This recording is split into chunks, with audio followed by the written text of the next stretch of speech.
Hello students, welcome to our channel K2S Career Zone. I am Dr. बिंदिया नारन और हम कर रहे हैं 10+1 बायोलॉजी का चैप्टर डाइजेशन एंड एब्सॉर्प्शन. आज का हमारा पहला टॉपिक है gastric glands. Gastric means gastrium. Gastrium से वर्ड बना है गैस्ट्रिक एंड गैस्ट्रियम होता है स्टमक. तो हमारे स्टमक के अंदर कौन से ग्लैंड्स हैं? 3 तरह के ग्लैंड्स जो है वो हमारे स्टमक के अंदर होते हैं. Cardiac glands, principal glands and pyloric glands. Cardiac glands कौन से ग्लैंड्स हैं? जो कार्डियक रीजन में हमें मिलते हैं, जहां पर इसोफेगस आकर खुलती है स्टमक के अंदर, that is the cardiac part, और वहां पर मिलने वाले ग्लैंड्स कहलाते हैं कार्डियक ग्लैंड्स. सेकेंड है प्रिंसिपल ग्लैंड्स, मोस्ट अबंडेंट. सबसे ज्यादा स्टमक में जो ग्लैंड्स मिलते हैं दे आर प्रिंसिपल ग्लैंड्स, यानी कि पूरे स्टमक में जो फैले हुए ग्लैंड्स हैं दे आर प्रिंसिपल ग्लैंड्स. और थर्ड है पाइलोरिक ग्लैंड्स. नाम से पता चलता है जो स्टमक के पाइलोरिक रीजन में है. पाइलोरिक रीजन कौन सा होता है स्टमक का? जो कि आगे जाकर जो है डोडिनम से यानी कि स्मॉल इंटेस्टाइन के फर्स्ट पार्ट से कनेक्ट होता है. तो पढ़ते हैं इनको डिटेल में. सबसे पहले है कार्डिक. कार्डिक ग्लैंड्स जो है कार्डिक रीजन में होते हैं और बेसिकली इनके सेल्स को हम बोलते हैं गॉबलेट सेल्स. गॉबलेट सेल्स ऐसे सेल्स हैं जो कि म्यूकस सिक्रीट करते हैं. म्यूकस क्या होता है? म्यूकस एक चिपचिपा सा एक सब्सटेंस है लाइक ग्लू और गम, जो कि पूरे स्टमक के रीजन को, कार्डिक के रीजन को कवर अप कर लेता है. क्योंकि ईसोफेगस से जो भी फूड आ रहा है वो स्टमक के अंदर आ रहा है और उस फूड के अंदर बहुत सारे स्पाइसेस, एसिडिक चीजें होती हैं. हम जो कुछ भी फूड खाते हैं, फूड मटेरियल्स खाते हैं, उनमें मिर्च मसाले काफी ज्यादा होते हैं. तो वो सारी चीजें जो हैं वो स्टमक के कार्डियक पार्ट को जब एंटर करती हैं, टच करती हैं, तो वो स्टमक की इंटरनल जो लाइनिंग है उसको कोरोड कर सकती हैं, उसको खराब कर सकती हैं. अपने आप को प्रोटेक्ट करने के लिए वहां पर गॉबलेट सेल्स जो है म्यूकस सिक्रीट कर देते हैं. अब जो भी एसिडिक या बहुत ही तेज स्पाइसेस जो है वो आपके स्टमक में एंटर करेंगे तो वो डायरेक्टली स्टमक की लाइनिंग के कांटेक्ट में अब नहीं आएंगे. वो पहले किससे कांटेक्ट करेंगे? म्यूकस से. नेक्स्ट है प्रिंसिपल ग्लैंड्स. इनको हम फंडिक ग्लैंड्स भी बोलते हैं और ये 5 टाइप्स के होते हैं. 5 तरह के सेल्स जो हैं इन ग्लैंड्स के अंदर आते हैं. नंबर 1 है पेप्टिक सेल्स. पेप्टिक सेल्स क्या है? ये प्रो एंजाइम और एंजाइम रिलीज करते हैं. सबसे पहले मैं आपको बताती हूँ प्रो एंजाइम क्या होता है. एंजाइम है एक एक्टिव फॉर्म और प्रो एंजाइम है इनएक्टिव फॉर्म. हमारी बॉडी के अंदर एंजाइम जो है वो प्रो एंजाइम की फॉर्म में हमेशा ही प्रेजेंट होते हैं. जब उनकी जरूरत पड़ती है तो वो अपनी एक्टिव फॉर्म एंजाइम में आ जाते हैं, नहीं तो वो इनएक्टिवली प्रो एंजाइम्स की फॉर्म में जो है वहीं पर अपनी ओरिजिन प्लेस पर पड़े रहते हैं. तो पेप्टिक सेल्स जो है वो 2 प्रो एंजाइम्स और 1 एंजाइम रिलीज करते हैं. प्रो एंजाइम्स है पेप्सिनोजन, जो कि आगे चलकर एक्टिव फॉर्म पेप्सिन में बदल जाता है. पेप्सिन एंजाइम है और पेप्सिनोजन इज प्रो एंजाइम. और दूसरा है prorenin. Prorenin is pro enzyme और जब ये एक्टिव हो जाता है तो ये बन जाता है रेनिन. तो रेनिन है एंजाइम. इसके अलावा पेप्टिक सेल्स जो है कुछ एंजाइम भी रिलीज करते हैं. उनको हम बोलते हैं गैस्ट्रिक लाइपेज, क्योंकि स्टमक से रिलीज हुए हैं तो गैस्ट्रिक, और लाइपेज इसलिए क्योंकि ये लिपिड यानी कि फैट्स का ब्रेक डाउन करते हैं. प्रोरेनिन जो हमारे पास प्रो एंजाइम है ये सिर्फ इन्फेंट्स यानी कि छोटे बच्चे जो सिर्फ मिल्क कंज्यूम करते हैं एज फूड, सिर्फ उनके अंदर हमें मिलता है. जैसे जैसे वो बड़े हो जाते हैं और फूड खाना शुरू करते हैं तो ये प्रो एंजाइम जो है बनना बंद हो जाता है. दूसरी तरह के सेल्स जो कि प्रिंसिपल या फंडिक टाइप के हैं वो हैं oxyntic cells. Oxyntic cells release करते हैं हाइड्रोक्लोरिक एसिड. आपने स्कूल टाइम में भी पढ़ा होगा कि स्टमक में से जो है एसिड निकलता है, that is HCl, hydrochloric acid. ये एसिड जो है पूरे फूड को मिक्स कर देता है, थोड़ा बहुत उसकी डाइजेशन भी कर देता है. लेकिन इस HCl का मेन फंक्शन क्या है? ये जो हमने पेप्टिक सेल्स के प्रो एंजाइम्स पढ़े हैं, पेप्सिनोजन एंड प्रोरेनिन, इनको एक्टिव फॉर्म यानी कि पेप्सिन और रेनिन में बदलने का काम कौन करता है? Hydrochloric acid. अगर स्टमक के ऑक्जेंटिक सेल्स HCl रिलीज नहीं करेंगे तो प्रो एंजाइम्स इनएक्टिव फॉर्म में ही पड़े रहेंगे, वो कभी भी एंजाइम में कन्वर्ट नहीं होंगे. दूसरा सब्सटेंस जो ऑक्जेंटिक सेल्स रिलीज करते हैं that is castles intrinsic factor. ये भी हमारे डाइजेशन में हेल्प करता है और हमारे इंटेस्टाइनल और स्टमक के फ्लोरा यानी कि वहां पर माइक्रो ऑर्गेनिजम्स की ग्रोथ को कंट्रोल करता है. Goblet cells. Goblet cells directly mucus से सिक्रीट करते हैं. फिर आते हैं एंटीरो एंडोक्राइन सेल्स और आर्जेंटिफिन सेल्स। ये दो तरह के सेल्स में डिवाइड हो जाते हैं, G cells and D cells. G cells secrete करते हैं एक हार्मोन दैट इज गैस्ट्रिन, और डी सेल्स सिक्रीट करते हैं एक दूसरा हार्मोन सोमैटोस्टैटिन। और लास्ट है स्टेम सेल्स। स्टेम सेल्स क्या है? स्टेम सेल्स ऐसे सेल्स हैं विच आर अनडिफरेंशिएटेड। डिफरेंशिएशन का मतलब होता है कि इस सेल ने अपना साइज शेप चेंज कर कर अपना फंक्शन डिसाइड कर लिया है, लेकिन कोई ऐसा सेल जिसका कोई फंक्शन ही ना हो उसको हम बोलेंगे अनडिफरेंशिएटेड सेल। तो एपिथेलियम यानी कि स्टमक की जो कवरिंग है, जो फंडस की सारी कवरिंग है, उसके अंदर कुछ सेल्स ऐसे होते हैं जिनका कोई काम ही नहीं है, कोई फंक्शन ही डिफाइंड नहीं है, दे आर अनडिफरेंशिएटेड सेल्स और स्टेम सेल्स। अगर हम देखें तो स्टमक जो है इन सारे सेल्स के थ्रू जो भी सिक्रीशन बनाती है, उस सारे सिक्रीशन को हम बोलते हैं गैस्ट्रिक जूस। एक नॉर्मल ह्यूमन बीइंग एक दिन में 2 to 3 litres of gastric juice जो है वो रिलीज कर देता है। नेक्स्ट है functions of hydrochloric acid. Hydrochloric acid क्यों रिलीज होता है और ये क्या काम करता है? It stops the activity of saliva on the food. Buccal cavity में से जो सलाइवरी ग्लैंड्स में से सलाइवा बना था वो हमारे फूड को सॉफ्ट करता है और एक बॉलस यानी कि राउंड एक बॉल की फॉर्म में बना देता है, मतलब वो फूड के साथ मिक्स हो जाता है।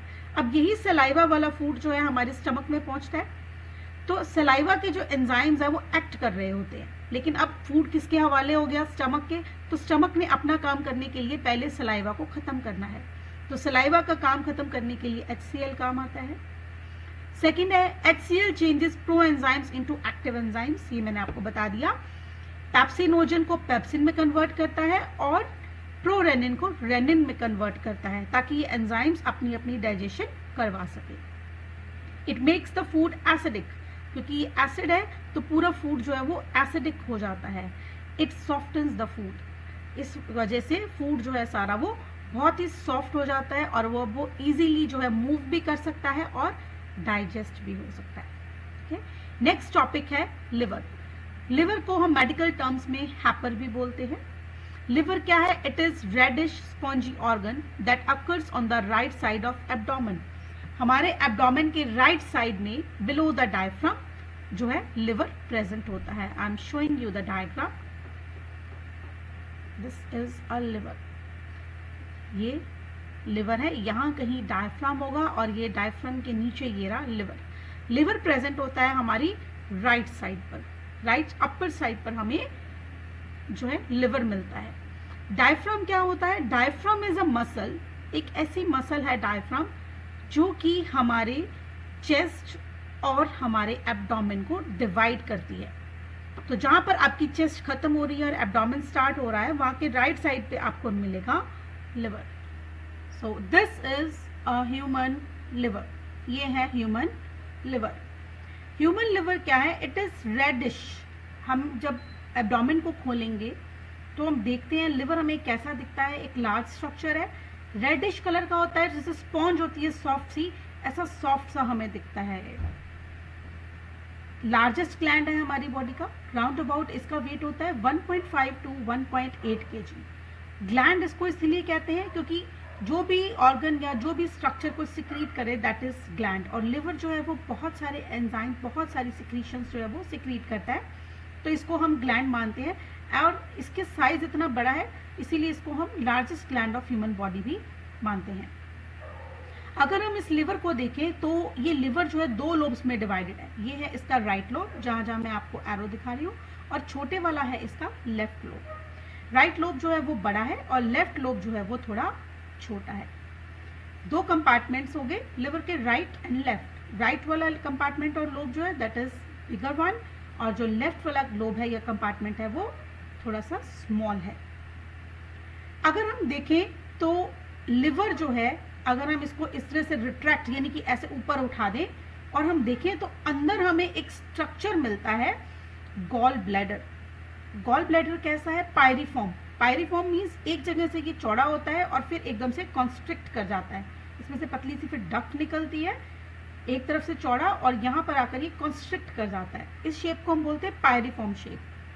हमें ये बाहर से अगर हम देखें एब्डोमेन खोलकर तो हमें येलो ग्रीन कलर का दिखता है ये। अगर हम डायरेक्टली एब्डोमेन को कट करें, जैसे ड्यूरिंग सर्जरी होता है या डाइसेक्शन होता है, तो हमें ऊपर सिर्फ लिवर दिखेगा। अगर हम हैंड से इस जगह से लिवर को, नीचे वाला जो इसका बॉर्डर है, यहाँ से यूँ रिट्रैक्ट करके यानी कि ऊपर उठाकर देखेंगे तो हमें नीचे ये येलो ग्रीन कलर का गॉल ब्लैडर जो है वो मिलेगा। लिवर के साथ ही गॉल ब्लैडर के भी फंक्शंस जो है वो जुड़े हुए हैं। लिवर जो अपनी सिक्रीशंस बनाता है, दैट इज बाइल जूस, वो बाइल जूस जो है वो इस गॉल ब्लैडर के अंदर जो है वो एक तरह से स्टोर रहता है तब तक जब तक कि हम फूड नहीं खाते। और ये जैसे हम कुछ भी फूड कंज्यूम करते हैं, खासकर फैट्स वाला फूड, तो ये गॉल ब्लैडर में से बाइल जूस जो है वो निकल कर जो है डाइजेशन के लिए आगे पहुंच जाता है। अगर हम इस गॉल ब्लैडर के स्ट्रक्चर को देखें तो इसके 3 पार्ट्स हैं, बॉडी और ये डोम लाइक फंडस, और यहाँ पर होती है छोटी सी एक इसकी एक नेक। 3 पार्ट्स हैं, body, fundus and neck. Liver पर आते हैं। लिवर के बाहर एक पतली सी मेम्ब्रेन लाइक स्ट्रक्चर होता है जिसको हम बोलते हैं लिवर कैप्सूल या ग्लिसन्स कैप्सूल। पूरा लिवर जो है इस पतली मेम्ब्रेन से बाहर की ओर से ढका हुआ है, कवर्ड है। अंदर की ओर अगर हम देखें इंटरनली एनाटॉमिकली लिवर के अंदर क्या है, तो एक लिवर जो है राउंड अबाउट 1 मिलियन छोटे छोटे लोब से बना हुआ है जिनको हम बोलते हैं हेपेटिक लोब्यूल्स। इस तरह का आपको दिखेगा एक हेपेटिक लोब्यूल। एक हेपेटिक लोब्यूल जो है, दिस इज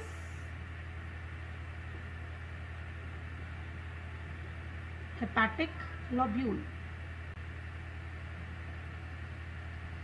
ऐसा आपको जो है एक हेपेटिक लोब्यूल जो है वो दिखेगा। कहाँ पर दिखेगा? पूरे लिवर के अंदर। अगर हम देखें तो ये कई सारे हेपेटिक लोब्यूल से बना है और एक लोब्यूल हमें इस तरह से दिखता है। इस लोब्यूल में क्या क्या स्ट्रक्चर्स होते हैं? हेपेटिक लोब्यूल को अगर हम देखें तो इसके रेडियली यानी कि रेडियस के अलोंग कई सारी कॉर्ड्स, जैसे तारे सी हों, इस तरह से इसमें से निकलती हैं। हेपेटिक लोब्यूल में से इस तरह से सारी जो है रेडियली एमिट होने वाली, रेडियस की तरफ जो है निकलने वाली कई सारी कॉर्ड्स होती हैं। ये हेपेटिक कॉर्ड्स जो हैं, अगर हम इनको देखें तो ये हेपेटिक, ये कॉर्ड एक, ये दूसरी कॉर्ड बन रही है, ये एक कॉर्ड बन रही है, ये ब्राउन कलर के छोटे छोटे सेल्स से बनी है और ये सेल्स क्या कहलाते हैं? हेपेटोसाइट्स। I am repeating.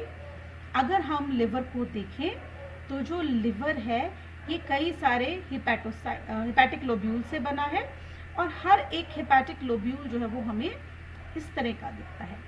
इसके अंदर रेडियली इस तरह से कॉर्ड्स हैं और इन कॉर्ड्स के अंदर जो सेल्स हैं दे आर हेपेटोसाइट्स।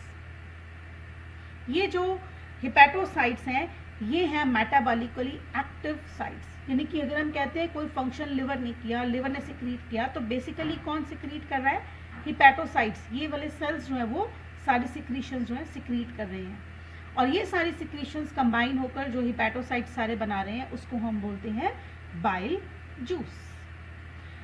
ये जो सारे जो हमने ये लोब्यूल्स देख रहे हैं, हेपेटोसाइट के जितने भी लोब्यूल्स हैं, इनके अंदर ये जो पर्पल कलर से आपको दिख रहे हैं, these are known as sinusoids. Sinusoids क्या होते हैं? लोब्यूल्स में कुछ ऐसे स्वेलिंग्स लाइक स्ट्रक्चर्स हैं। लोब्यूल जो है ये हेपेटोसाइट्स के बने हैं, इस तरह से कॉर्ड है इनकी हेपेटोसाइट्स की बनी हुई और कहीं कहीं पे इनमें उभरे हुए स्वेलिंग स्ट्रक्चर्स हैं जिनको हम बोलते हैं साइनोसॉइड्स। ये साइनोसॉइड्स जो हैं इनके बाहर एक कवरिंग होती है, दैट इज एंडोथीलियम। ये जो पर्पल कलर के ऊपर कवरिंग है दैट इज एंडोथीलियम। एंडोथीलियम के अंदर अगर हम देखें तो ये येलो कलर से हमें इरेगुलर से कुछ स्ट्रक्चर दिख रहे हैं। ये जो इरेगुलर स्ट्रक्चर्स हैं they are known as Kupffer cells. ये इरेगुलर येलो कलर के जो स्ट्रक्चर्स हमें दिख रहे हैं साइनोसॉइड्स के एंडोथीलियम के अंदर, दीज आर कफर सेल्स या इनको फेगोसिटिक सेल्स भी बोलते हैं। जितने भी हमारे डेड आरबीसीज, डेड सेल्स होते हैं, ये उन सबको कफर सेल्स कंज्यूम कर लेते हैं। वेस्ट मटेरियल को कफर सेल्स कंज्यूम कर लेते हैं। They are phagocytic in nature.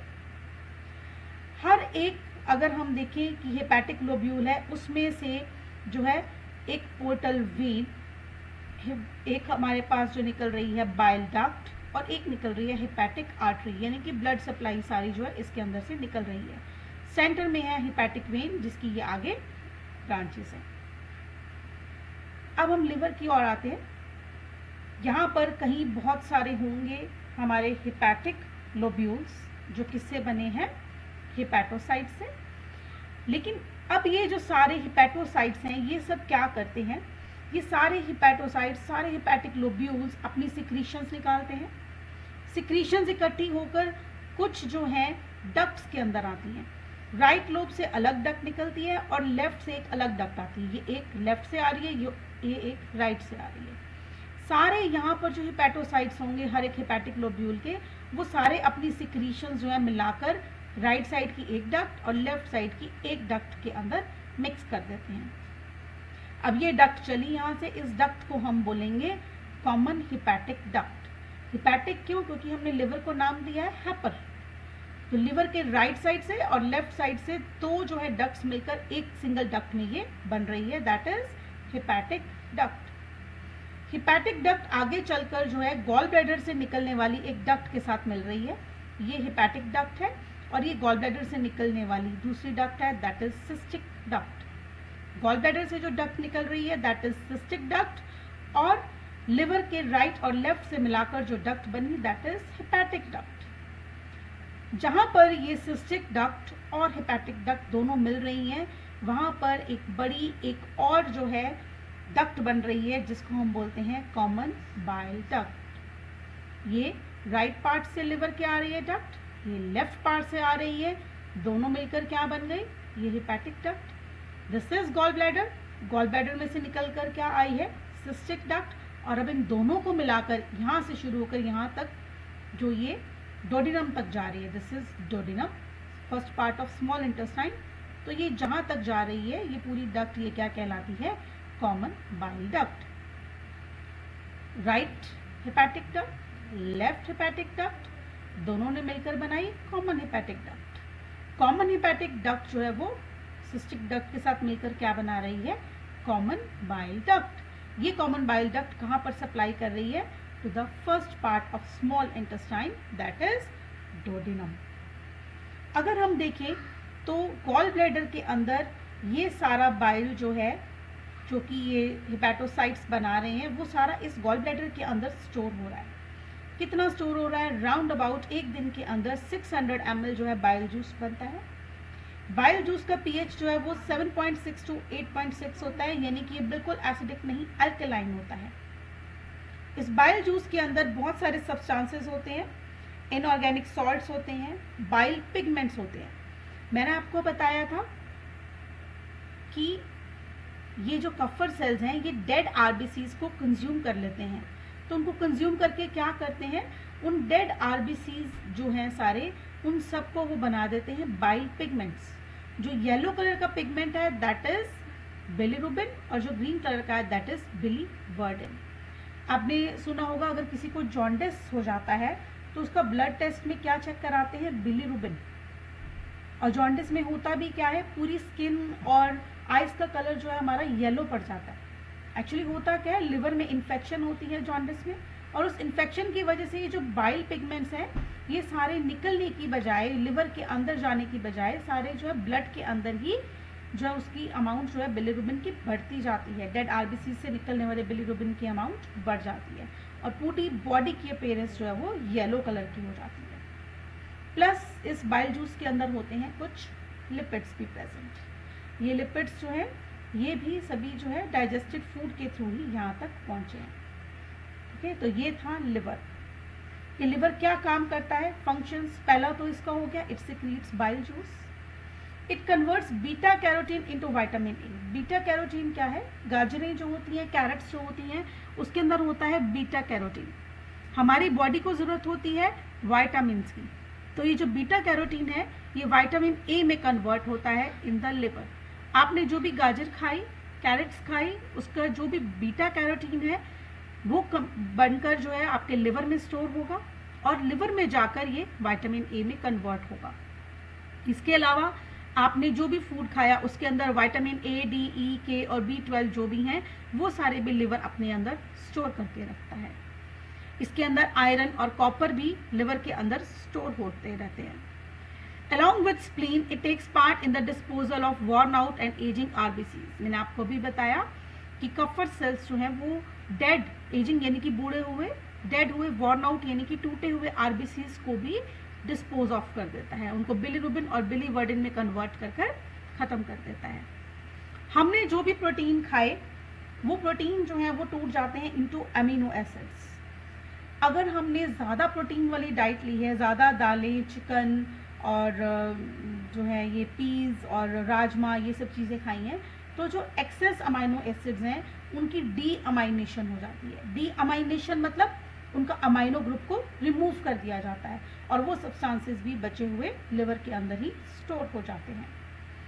हमने अगर घी तेल ज़्यादा खाया है, ज़्यादा फैटी एसिड ग्लिसरॉल बन जाते हैं, ऑर्गेनिक एसिड्स बन जाते हैं, अगर हमारी बॉडी के अंदर हम ज़्यादा ऑयल कंज्यूम करते हैं तो ये सारी चीज़ें भी, फैट भी फैटी एसिड और ग्लिसरॉल में बदल गया और ये फैटी एसिड और ग्लिसरॉल फर्दर ग्लूकोज में बदलकर लिवर के अंदर ही इकट्ठे होते हैं।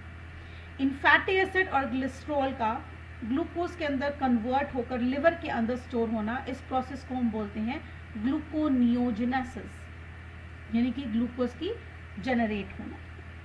एक और काम करता है लिवर, दैट इज ग्लाइकोजेनेसिस। अगर हमारी बॉडी को सपोज करिए कि एक चपाती की नीड है, हम कोई एक्सरसाइज नहीं कर रहे, हम बैठे ही हैं और वो एक चपाती का जो ग्लूकोज है, चपाती इज कार्बोहाइड्रेट, तो वो टूटकर ग्लूकोज में बदलेगी। तो वो ग्लूकोज जो है हमारी बॉडी जो है अपने, जैसे हार्ट बीट कर रहा है, हम रेस्पिरेशन कर रहे हैं, ब्रीथिंग कर रहे हैं, इन सब कामों के लिए इनफ है। लेकिन आप कोई और काम नहीं कर रहे हैं और आपने 2 या 3 चपाती खा ली है तो वो भी ग्लूकोज में कन्वर्ट हो जाएंगी। जितना ग्लूकोज आपके बॉडी की एक्टिविटीज के लिए जरूरी है वो तो कंज्यूम हो गया, एनर्जी रिलीज कर दी उसने, वो जल गया। जो बाकी का आपने एक्स्ट्रा लिया, एक्सेस ग्लूकोज ले लिया, उसका क्या होता है, वो ग्लूकोज जो है वो ग्लाइकोजन में बदलकर लिवर के अंदर ही स्टोर रहता है। अगर आपने उससे भी ज्यादा अब चपाती कंज्यूम की है, सपोज आपकी नीड है 1 चपाती, आपने 2 खाई, तो जो 1 चपाती है वो ग्लूकोज में बदलकर आपके लिवर के अंदर ग्लाइकोजन की फॉर्म में स्टोर हो जाएगी। स्टिल आपने अगर 3 चपाती खाई है तो 1 चपाती तो आपकी डेली एक्टिविटीज के लिए कंज्यूम हो गई, दूसरी चपाती ग्लाइकोजन की फॉर्म में लिवर के अंदर स्टोर हो गई और बाकी की जो तीसरी बची थी या उसे आगे भी जो आपने और खाया कार्बोहाइड्रेट, वो ग्लूकोज में बदलकर क्या होगा, वो बॉडी के डिफरेंट पार्ट्स में फैट बनकर आपके डिपॉजिट हो जाएगा। This is known as glycogenesis, यानी कि ग्लाइकोजन का बनना, जनरेट होना। एक और काम करता है लिवर, दैट इज ग्लाइकोनियोलाइसिस। दोनों टर्म्स में फर्क है, this is gluconeogenesis, this is glyconeolysis. Lysis का मतलब होता है टूटना। अब आप ये समझ लो कि आप डेली जो है 3-3 चपाती खाते रहे जब तक कि आपकी जो नीड थी, रिक्वायरमेंट थी, वो क्या थी, सिर्फ 1 चपाती की थी। दूसरी चपाती आपके ग्लाइकोजन की फॉर्म में स्टोर होगी और तीसरी चपाती का ग्लूकोज जो है वो आपके बॉडी पार्ट्स में फैट बनकर स्टोर हो गया। और अब आपने फास्ट रख लिया, अगले दिन आपने व्रत कर लिया, तो अब क्या होगा, आपके लिवर के अंदर जो ग्लाइकोजन स्टोर्ड है वो सारा टूट जाएगा, उसकी लाइसिस हो जाएगी, हाइड्रोलाइज्ड हो जाएगा। हाइड्रोलाइज्ड मतलब उसके हाइड्रोजन बॉन्ड सारे जो है वो टूट जाएंगे और वो फिर से किस में कन्वर्ट हो जाएगा, ग्लूकोज में। इसीलिए ऐसा होता है कि अगर हम पूरा दिन फास्ट भी करें तो भी हम लोग जो है अपने आप को फटीग यानी कि थकावट जरूर महसूस करते हैं, लेकिन ऐसा नहीं कि हमारा हार्ट नहीं बीट करता या हम ब्रीथिंग नहीं कर पाते या हम अपने आप को उठ नहीं पाते, चल नहीं पाते। हम सारी एक्टिविटीज स्लोली करते हैं क्योंकि ग्लूकोज उतना ही बनता है ग्लाइकोजन से जितना कि रूटीन जो बॉडी के अपने जो मेटाबॉलिज्म है, अपनी जो एक्टिविटीज हैं उनके लिए जरूरत होती है, उतना ग्लूकोज बन जाता है। एक और काम करता है liver, that is lipogenesis. Lipo means lipids और जेनेसिस मतलब जनरेट करना। हमारी बॉडी के अंदर जितने भी एक्सेस कार्बोहाइड्रेट्स जो जाते हैं, हम एक्स्ट्रा जो जितना भी चपाती राइस खा लेते हैं, जो अगर हम एक्सरसाइज नहीं कर रहे हैं तो वो सारा फैट की फॉर्म में हमारी स्किन के नीचे डिपॉजिट हो जाता है in the form of adipose cells. इस प्रोसेस को हम बोलते हैं लाइपोजेनेसिस। लाइपो मीन्स लिपिड्स या फैट्स और फैट्स को जनरेट करना इज लाइपोजेनेसिस। तो ये कार्बोहाइड्रेट्स का फैट में बदलना भी, ये प्रोसेस भी कहाँ पर होता है, लिवर के अंदर। लिवर एक और काम करता है हेपरिन। हेपरिन क्या है, एंटी कोगुलेंट, जो ब्लड को, खून को जमने से रोकता है, एक ऐसा सब्सटेंस है। आप ये देखते हैं अगर आपके कभी कोई कट लग जाए, चोट लग जाए तो ब्लीडिंग होती है और कुछ टाइम बाद वो खून जो है वो अपने आप जम जाता है। ऐसा क्यों होता है, क्योंकि ब्लड के अंदर, जब वो हमारी आर्टरीज और वेन्स के अंदर फ्लो कर रहा है ब्लड, तो उसके अंदर होता है हेपरिन। लेकिन जैसे ही वो वेन्स और आर्टरीज से बाहर आ जाता है तो ये हेपरिन उसको नहीं मिलता, इसीलिए वो ब्लड जो है कोगुलेट कर जाता है, यानी कि वो जम जाता है। और जब तक आर्टरीज में रहता है वो नहीं जमता due to heparin. Blood proteins जैसे कि प्रोथ्रोम्बिन और फाइब्रिनोजन, ये सब भी लिवर के अंदर बनते हैं। मैं आपको बता दूं कि प्रोथ्रोम्बिन और फाइब्रिनोजन ऐसे प्रोटीन्स हैं जो ब्लड की क्लॉटिंग में हेल्प करते हैं। जब कभी आपके चोट लगे तो वो जो क्लॉट बन जाता है, ऊपर रेड रेड कलर का खून सारा जम जाता है, वो इन प्रोटीन्स की वजह से होता है। और ये प्रोटीन्स भी कौन बनाता है? Liver. Angiotensinogen is formed in liver. जब कभी आपका ब्लड प्रेशर बढ़ जाए तो भी आपके जो है किडनी के अंदर एक सिस्टम जो है ऑपरेट हो जाता है एंजियोटेंसिन बनाने का। ये भी कहाँ पर बनता है? लिवर के अंदर। एक्सेस ड्रग्स, आपने कोई दवाई ली है, कोई टॉक्सिन, टॉक्सिन मीन्स कोई ऐसा नहीं जहर, दैट मीन्स आपने जैसे कोई वेजिटेबल्स फ्रूट्स कंज्यूम किए हैं, उसके ऊपर स्प्रेज किए होते हैं, कई सारे केमिकल्स लगाए होते हैं, तो ये सब टॉक्सिन्स और जो केमिकल्स हैं ये सब भी हार्मलेस स्टेट में लिवर के थ्रू ही कन्वर्ट होते हैं। एम्ब्रियो में अगर हम देखें, बिफोर बर्थ एम्ब्रियो जो है उसके आरबीसीज कहाँ पर बनते हैं? लिवर के अंदर। और आफ्टर बर्थ कहाँ पर बनते हैं ह्यूमन बींग्स के RBCs? In the bone marrow. हमारे पैदा होने से पहले हमारे आरबीसीज लिवर के अंदर बनते हैं और पैदा होने के बाद हमारे बोन मैरो के अंदर बनते हैं। It is important for liver formation. ये जो है बहुत ज़्यादा इम्पॉर्टेंट है for not liver formation, for bile formation. Bile जो है वो लिवर के थ्रू ही बनता है। Functions of bile. Basic salts of the bile combine with HCl of the chyme and changes its pH from acidic to alkaline. Bile का basic काम क्या है? बाइल जो है वो HCl की हेल्प से काइम में बदलता है। काइम क्या होता है? स्टमक के अंदर फूड और एसिड मिलकर जो एक एसिडिक सब्सटेंस, एक लिक्विड सा बन जाता है, दैट इज काइम। ये काइम अब क्या है? HCl होने की वजह से एसिडिक है, तो बाइल जैसे ही इस काइम के साथ मिलता है वो अल्कलाइन बन जाता है। हमने बाइल जूस का पीएच पढ़ा 7.6 के करीब होता है, तो वो अल्कलाइन बन जाता है। इमल्सिफिकेशन ऑफ फैट्स, हमने जो भी घी तेल खाया, जो भी हमने ऑयल लिया, वो सारा फैट जो है छोटे छोटे फाइन ड्रॉपलेट्स, छोटे छोटे ड्रॉपलेट्स में बदल जाता है। ऐसे फैट डाइजेस्ट नहीं होता। आपने सुना होगा, आपके पेरेंट्स, आपके जो है बड़े लोग घर में कहते होंगे कि जैसे आपने कोई फ्राइड फूड खाया है, पूरियाँ खाई, पकौड़े खाए, कहते ये देर से डाइजेस्ट होंगे। आपको कहा जाता है कि खिचड़ी या बॉइल्ड राइस ये जल्दी से डाइजेस्ट हो जाएंगे। क्यों? क्योंकि जो आपने जो फ्राइड चीज़ें खाई हैं उसके अंदर ऑयल ज़्यादा है, और ये जो ज़्यादा ऑयल है ये डायरेक्टली डाइजेस्ट नहीं होगा कार्बोहाइड्रेट और प्रोटीन की तरह। इसकी पहले क्या होगी? इमल्सिफिकेशन, यानी कि इसको छोटे छोटे पहले फैट के ड्रॉपलेट्स में बदला जाएगा। नेक्स्ट, बाइल का फंक्शन क्या है? Cholesterol combines with fatty acids and help in absorption. Cholesterol जो है, जो हमारे फैट की डाइजेशन से बनता है, वो फैटी एसिड्स के साथ मिलकर एब्जॉर्प्शन में हेल्प करता है। एब्जॉर्प्शन क्या होता है? ब्लड के अंदर सारे डाइजेस्टिव फूड का मिक्स होता है। विटामिन ए, डी, ई के ये सब भी एब्जॉर्ब हो जाते हैं from intestine with the help of bile components. Bile एक और काम करता है, आयरन, कैल्शियम जैसे सॉल्ट्स हैं उनकी भी एब्जॉर्प्शन में हेल्प करता है। Bile increases the peristaltic movements. Peristaltic movements क्या होती है?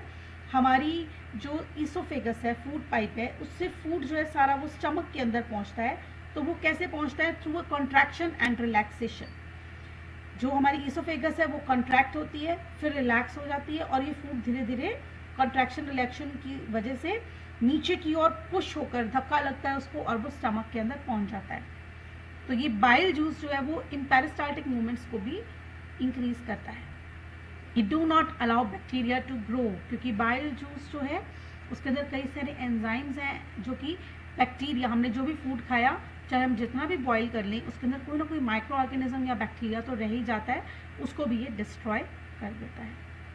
कॉलीलिथियसिस एक टर्म आती है, जब कभी हमारा जो हमने फैट खाया है, ऑयल खाया है, उसका जो कोलेस्ट्रॉल है वो प्रेसिपिटेट हो जाता है, यानी कि इकट्ठा हो जाता है बाइल के साथ, तो वो एक स्टोन बना देता है गॉल ब्लैडर में, और इस कंडीशन को हम बोलते हैं कॉलीलिथियसिस।